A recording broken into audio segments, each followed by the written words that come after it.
Yeah, you know, guys, Peter at the end of the last movie erased every trace of his existence to save the world. Now, this movie he's back to living the most depressing life imaginable. Nobody knows who he is, and he saves the city, goes home, and spends his evenings building new things with ChatGPT like it's a side hustle. We also get to see the guy who randomly gets angry every 5 minutes.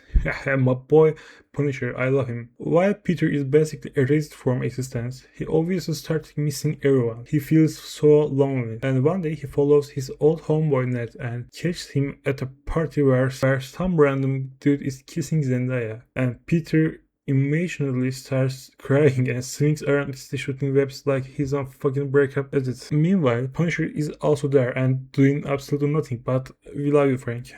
And you know, Aunt May died in the previous movie, and rest in peace, but she was fine. She was so fine and hot. But I'm thinking about her boyfriend. The dude cracked Aunt May and then just disappeared from existence. So Peter keeps doing Spider-Man stuff and suddenly his spider genes start evolving and he starts shooting organic webs from his body just like Toby. And welcome to the club, kid. Andrew, go fucking feed your fucking spider. You are not in the club. By the way, they literally referred to Toby as a Spider-Man 2 and Tom Holland. I will find you. Suddenly, this idiot named Scorpion starts destroying everything.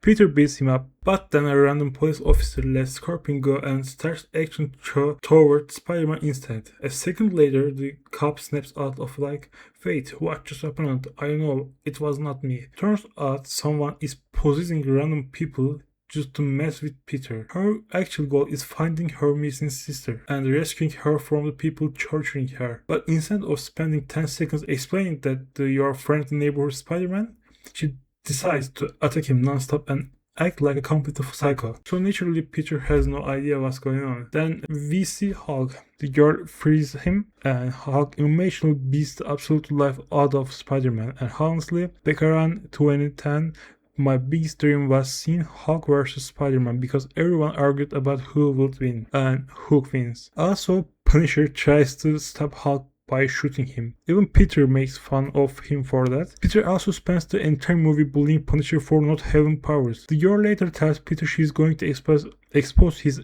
identity and make Zendaya and everyone remember who he is. Peter panics, grabs Zendaya and leaves. Then on the way, Zendaya suddenly goes, I figured everything out, you Peter. They kiss, then Peter realized he was not kissing Zendaya, he was kissing the villain disguised as Zendaya. Borax, like the who find out the girl he kissed at the club was actually dude, absolutely traumatized. Anyway, Spider-Man defends her, and the authorities take her away because they want to use her powers. It turns out they had already captured her sister before and even killed her. So the girl beats the hell out of everyone there right before she's able to kill the main bad guy. But Peter shows up. He goes, we are friends now, and they team up, but Punisher finally decides to be useful for the first time and shoots at the girl with a sniper rifle. But right before the bullet hits her, Peter jumps in front of it and gets shot instead. Peter wakes up in hospital. Punisher is sitting there waiting for him and he's crying. The villain girl is now actually part of the squad and uses her powers to heal Peter.